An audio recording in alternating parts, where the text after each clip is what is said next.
Halo, kali ini saya akan merangkum alur cerita film yang berjudul Death Race 2. Ya, ini terusan dari film yang saya bahas sebelumnya.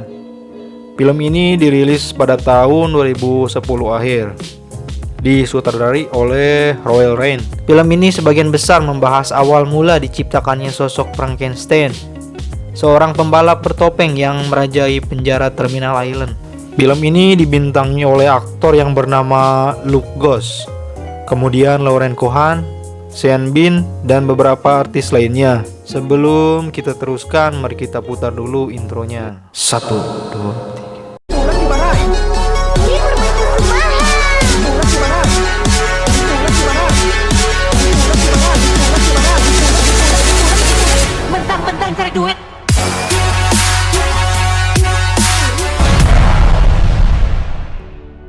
Tahun 2012, perusahaan swasta mengambil alih lembaga permasyarakatan federal. Mereka berharap meraup keuntungan, ya semacam vendor gitulah. Wayland Corporation adalah pemilik baru dari penjara Terminal Island. Dan inilah Death Race 2. Awal film diperlihatkan para tahanan yang sedang keluar dari jeruji besi untuk bermain ngerumpi dan angkat besi.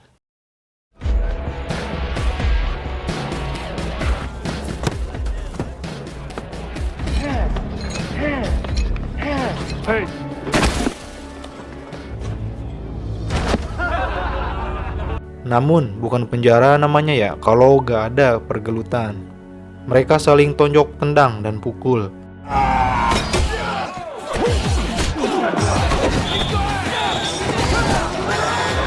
Dan terlihat seorang reporter yang sedang meliput. Dia adalah September Jones. Ia adalah mantan Miss Universe yang dicopot mahkotanya karena terlibat skandal hubungan pengemperutan dengan para jurinya. Sekarang ia bekerja di Wayland Corporation sebagai reporter sekaligus eksekutif produser dalam acara Deathmatch. Kemudian pergelutan dihentikan oleh kepala sipir yang bernama Bapak Warden. Dia adalah kepala sipir yang jujur dan pemikirannya itu gak pernah sejalan dengan si Jones. Look down the bridge, keep the tower guard.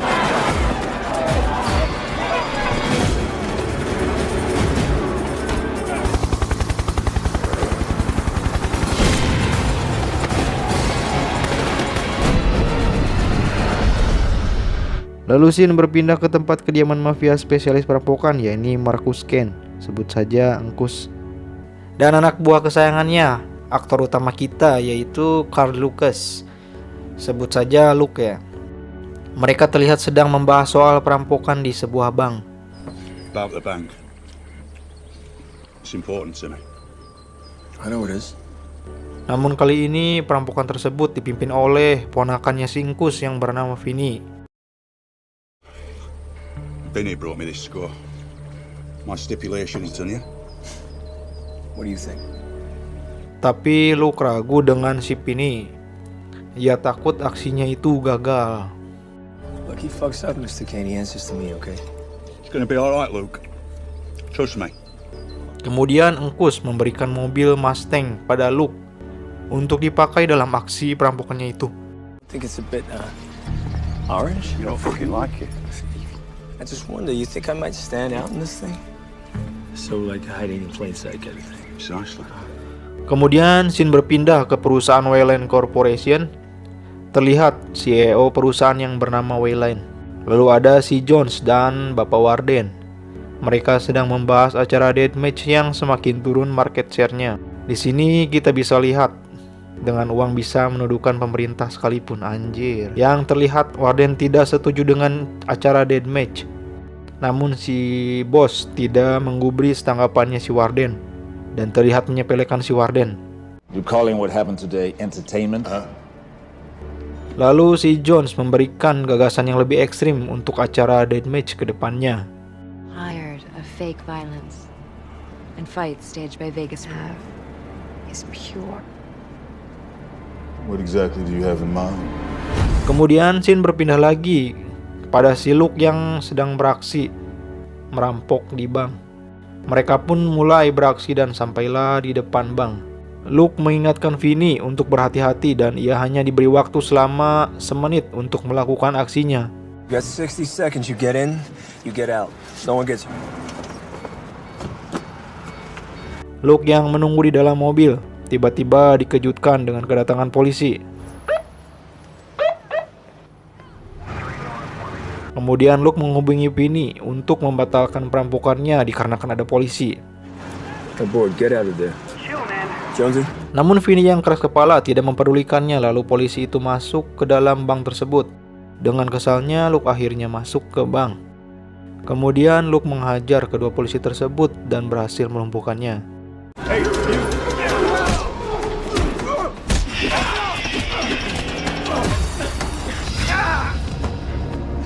Luke menyuruh Vinny CS untuk cepat keluar, namun tiba-tiba satu polisi menembak rekan Luke.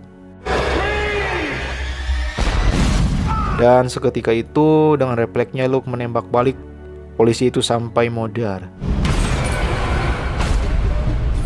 Luke pun terdiam merasa bersalah karena selama seumur hidupnya dalam aksi perampokannya itu ia tak pernah membunuh seorang pun.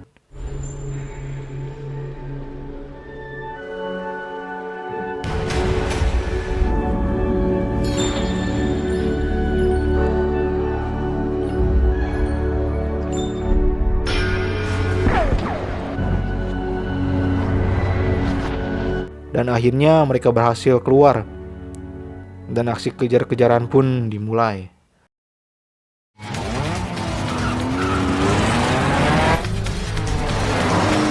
What are you doing? You gotta get...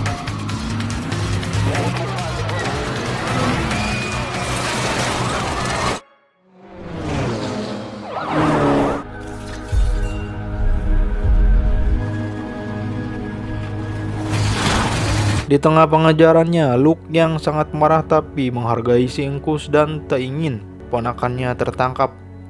Maka Luke menyuruh Vinny CS untuk keluar dari mobil tersebut. Lalu Luke sendirian meneruskan perjalanan dari kejaran polisi.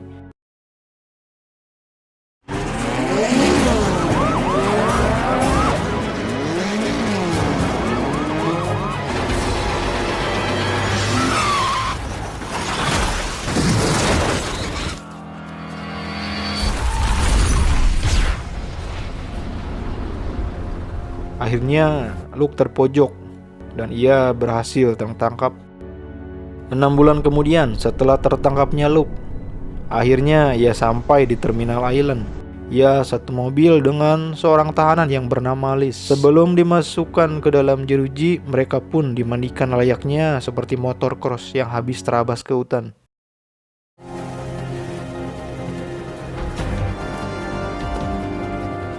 Kemudian scene berpindah ke rumah si engkus yang terlihat engkus sedang kesulitan memotong daging dan ia akhirnya memotong daging dengan gergaji senso. Lalu dua anak buahnya datang membawa berita tentang keberadaan si Luke di Terminal Island. Marcus pun ketakutan dan panik. Marcus menyuruh anak buahnya untuk menghabisi si Luke. Would he betray me? Have him taken out.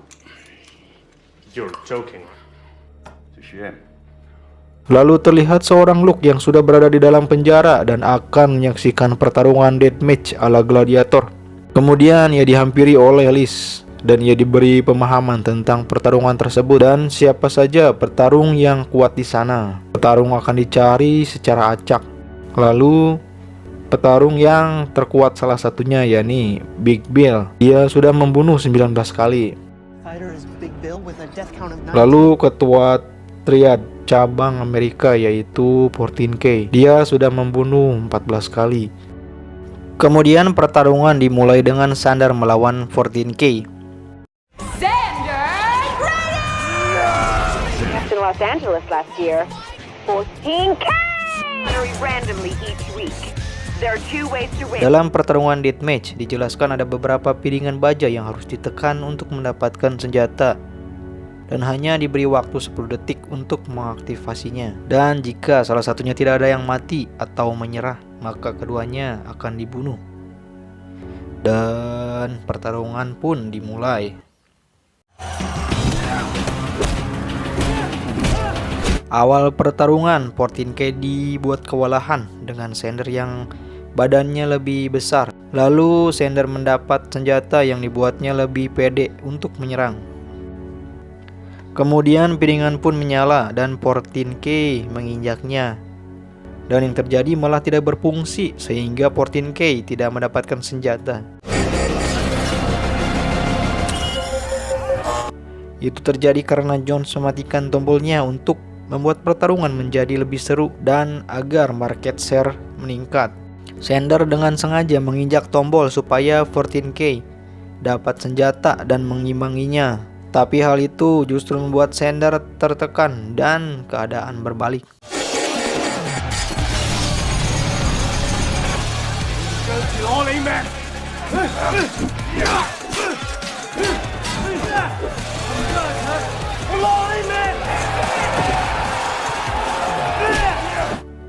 Dan pada akhirnya Sander tersungkur dihajar habis-habisan tak berdaya pada saat 14K akan mengeksekusi. Dan yang terjadi,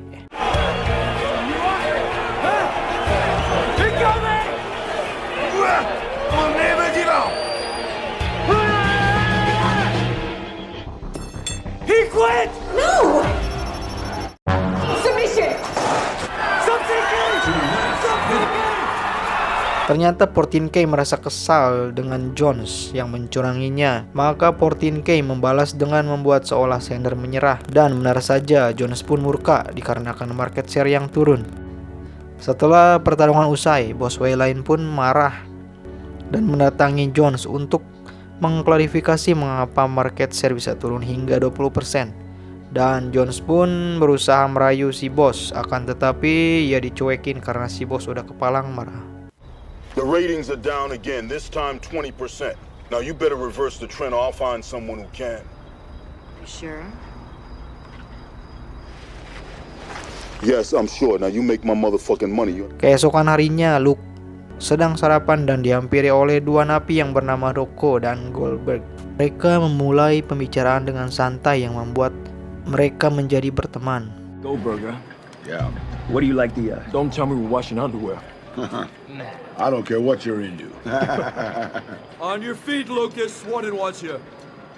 Kemudian setelah mereka sarapan, mereka pergi ke bengkel untuk mendaur ulang mobil menjadi senjata. Namun, Luke ingin mencoba mobil tersebut satu putaran saja. Kejadian itu berbarengan dengan Jones yang baru sampai di Terminal Island, yang membuat Jones terpukau seakan mendapat ilham setelah melihat Luke yang sedang mengendarai mobil.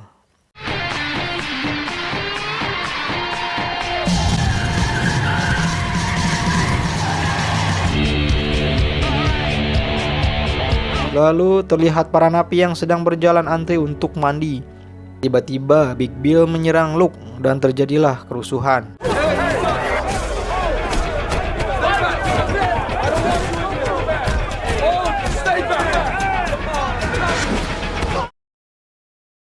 Dengan mudahnya Big Bill dilumpuhkan oleh Luke. Kejadian ini dilihat oleh Jones yang membuat Jones tertarik pada Luke. Kemudian Jones mendatangi Warden ke ruangannya. Lalu Jones memberitahu bahwa ia tertarik pada Luke dan ingin menjadikan dia sebagai petarung. Namun Warden yang tidak sejalan dengan Jones, ia dengan tegasnya melarang. Namun Warden tidak bisa berkutik karena Terminal Island pada dasarnya di bawah kendali perusahaan Wayland Corporation. You can sell him. Can't have him. I wasn't asking for permission. Wait. Turn state witness against Marcus Kane. Put him on your TV show. Not only could those animals kill him, he just advertised to Kane where the chief. Kemudian diperlihatkan para napi sedang mandi wajib. Seketika kamar mandi terlihat sepi dan menyisakan Luke. Lalu ia dihampiri oleh Jones yang merayunya dengan penuh kesagnian. Jones merayu supaya Luke ikut dalam pertarungan deathmatch. Ia terus merayu dengan cara meremas rudal pribadinya. I don't think we've met. I know who you are. I'm not fighting. If I want you to fight, you fight. Is that right? Yes. And I will make your life here much more tolerable. Perks. Okay. Namun Luke tetap kekeh tidak mau bertarung. Namun Jones yang tidak kehilangan akal. You don't hear the word no so often. Only when I say it. Kemudian acara dimulai dan peserta pun mulai dicari dengan acak. Big Bill menjadi pertarung pertama, yang menjadi lawannya ialah I need one more.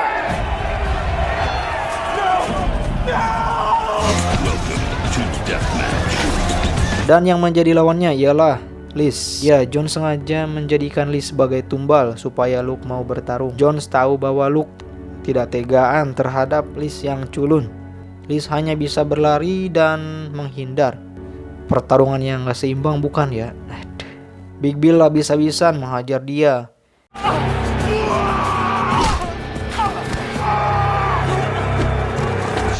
Oh, so now you wanna fight? Fucking right. Dan benar saja, akhirnya Luke melompat pagar dan berusaha melawan Big Bill. Akhirnya pertarungan yang sesungguhnya dimulai. Mereka saling menghajar, terlihat pertarungan yang seimbang.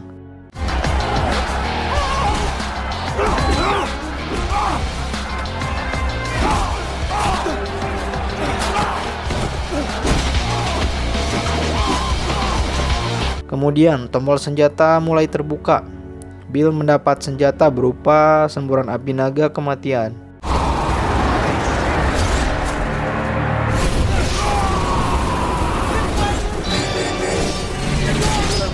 Begitupun Luke, dia mendapat senjata yang sama. Mereka saling sembur dan para napi yang menonton pun mulai rusuh sehingga terjadi perkelahian massal.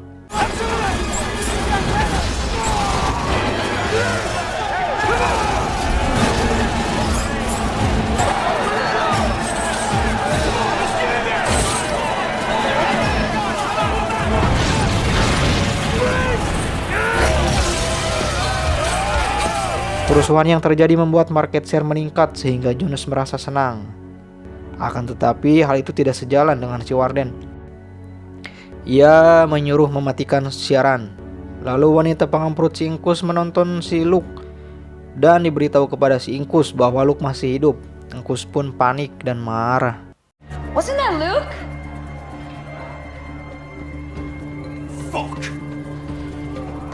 Keesokan harinya, Marcus yang kesal dengan anak buahnya yang gagal membunuh Luke. Ia menembak anak buahnya sampai modar. Lalu menyuruh pasukannya untuk berkumpul di suatu tempat. Kemudian scene berpindah memperlihatkan Jones dan Wayland sedang mengobrol. Jones memberikan gagasan baru, yakni dengan mengganti acara deathmatch. Tetapi Wayland tetap kekeh untuk menutup acaranya. Lalu Jones membujuk dan akhirnya Wayland memberikan kesempatan kepada Jones. 9 a.m. tomorrow. Lalu diperlihatkan ketika si Ingkus sedang memberi arahan untuk membunuh Luke dan imbalannya itu yaitu $1 juta. Jika dalam 2 hari anak buahnya gagal, maka mereka yang akan dibunuh. Keesokan harinya terlihat Jones yang sedang presentasi di hadapan para bos besar. Jones mengusulkan deathmatch diganti menjadi sebuah balapan. A race. Wicked, epic. Track will run the length of Terminal Island, along some of the reinforced steel plating, bulletproof glass, and roll cages. Fucking artillery.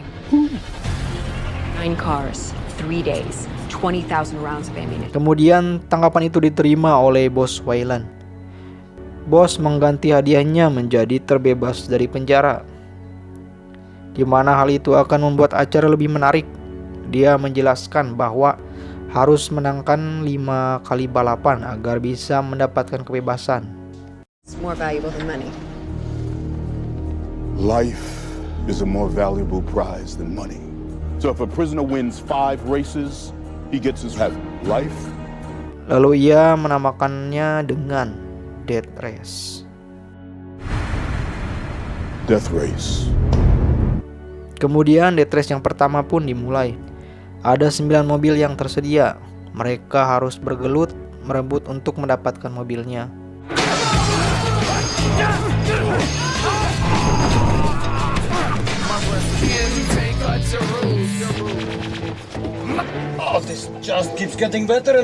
Dan entah gimana ceritanya, hingga Luke dapat yang pas, yakni teman-temannya ya.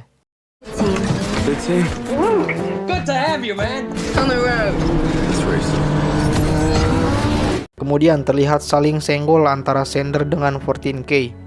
Dan sekarang memasuki lap kedua, yang dimana tombol senjata diaktifkan, menjadikan balapan semakin seru. Ketika Luke akan mengambil senjata, ia didului oleh Billy.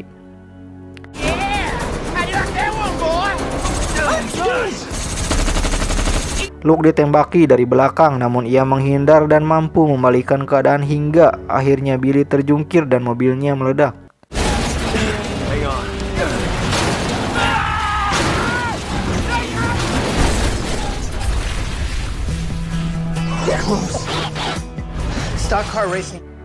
Kemudian terlihat Big Bill yang sedang mengejar Luke dan ia berkata tentang $1 juta yang membuat Jones merasa curiga. You ain't escaping me now. $1 million. It's gonna be mine. What did he just say for me? $1 million. It's gonna be mine. Kemudian Luke mendapatkan senjata dan menyerang Bill. That's it. Sword pressure plate. Did you just drop the fuck? Hang on.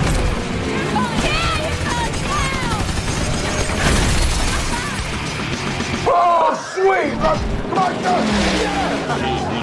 Lalu balapan pertama pun usai. Dan balapan itu dimenangkan oleh Luke. Setelah balapan selesai, malamnya Luke dan Katrina dipertemukan. Layaknya kesatria gladiator, pemenang diberikan hadiah persembahan. Okay, what did I do? You won. To the victor belongs the spoils. In ancient Rome, the winning gladiator was the recipient. She's yours. Dan mereka disuruh bersenang-senang dengan cara mengemprut Ria. Asik. Kemudian sipir menginterogasi napi tentang uang $1 juta tersebut. Lalu ia mengakui bahwa Angkus memberikan imbalan kepada siapapun yang bisa menghabisi Luke. Lalu terlihat Goldberg yang mendengarkan percakapan tersebut. Di tempat lain, Katrina dibawa ke suatu tempat yang dimana dipertemukan dengan Singkus. Ia akan diberikan suatu imbalan kebebasan, akan tetapi ia harus membunuh Luke terlebih dahulu. Dia dilema memilih Luke atau kebebasannya. Keesokan harinya terlihat Warden yang sedang berkemas. Ia akan dipindahkan dari Terminal Island, alasannya karena Warden terlalu jujur dan dianggap menghambat kelangsungan acara tersebut. Tentunya ia dipindahkan atas perintah Wayland, dan Wayland juga mengikuti gagasan dari si Jones. Warden Parks, we're here to escort. So whoever diggeth a pit shall fall therein. Kemudian para pembalap bersiap untuk race kedua. Goldberg memberitahu Luke agar berhati-hati karena banyak yang mengincar Luke demi uang $1 juta. Namun Luke seakan tidak percaya bahwa bosnya dulu, yakni si Marcus, berusaha membunuhnya. $1 million on your head. It's a monster fuck. I don't believe it. Why would I lie? Kini pembalap yang tersisa hanya 6 orang. Dan lampu hijau pun menyala.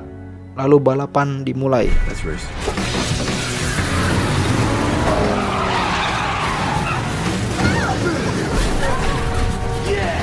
Luke memimpin balapan disusul oleh Big Bill di belakangnya. Kemudian Bill menabraknya, tapi Luke masih bisa bertahan.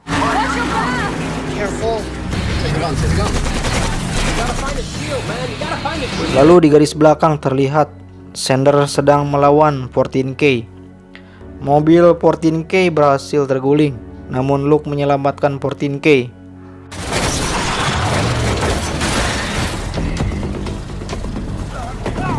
Enemy of my enemy.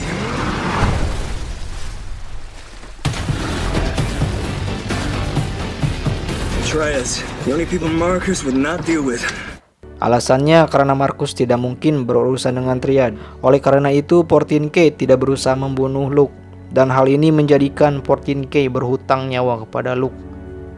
Kemudian balapan menyisakan Luke dan Bill. Luke yang mendapat senjata, namun tidak ada satupun senjata yang berfungsi. Mobilnya telah disabotase oleh seseorang.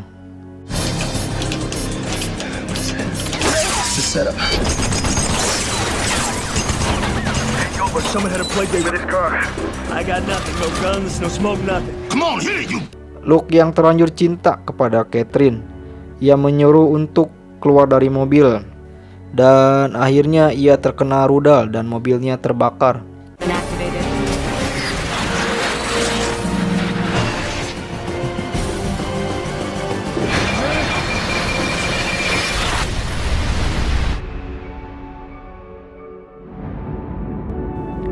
Tiba-tiba Bill gak sengaja menembak krunya tersebut, yang membuat wanita pendampingnya Bill marah dan membunuh si Bill. Anjir, konyol banget ini. Mati di tangan wanita pengemput. Susu. You just killed your own pit crew. Berlanjut ke si Luke. Ia dihampiri oleh rekannya. Mereka tidak bisa membantu karena mobilnya terbakar. Mereka hanya bisa pasrah dan menyaksikannya.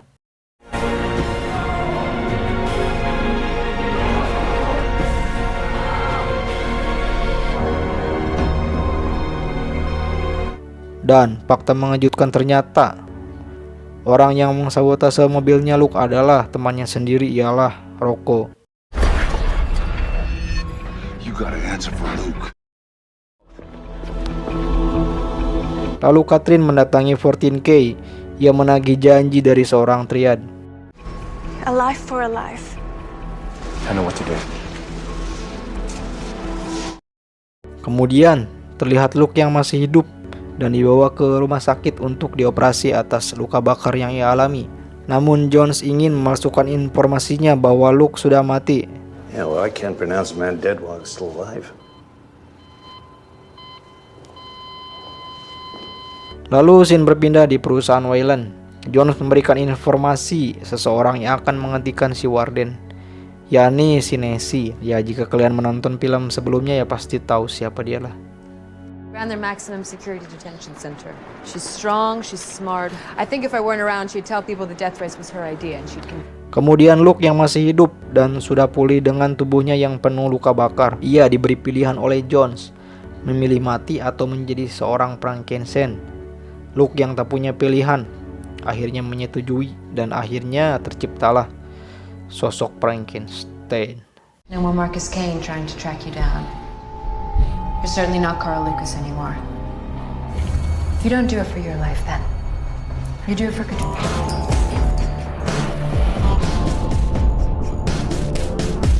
How do you feel, Mr. Lucas?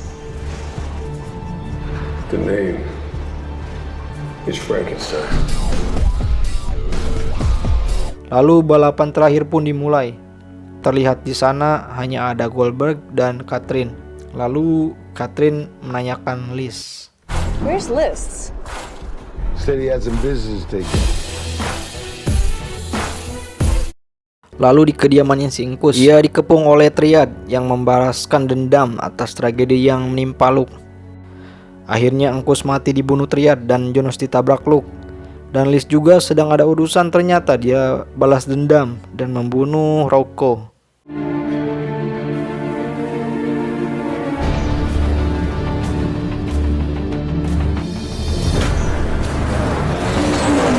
Good for you, Luke.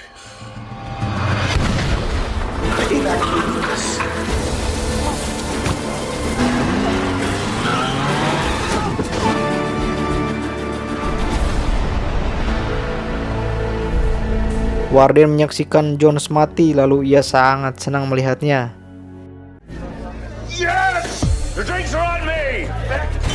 Lalu balapan pun dimulai dan film pun tamat.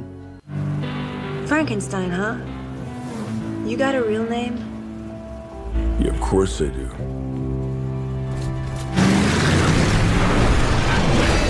Welcome to Death Race.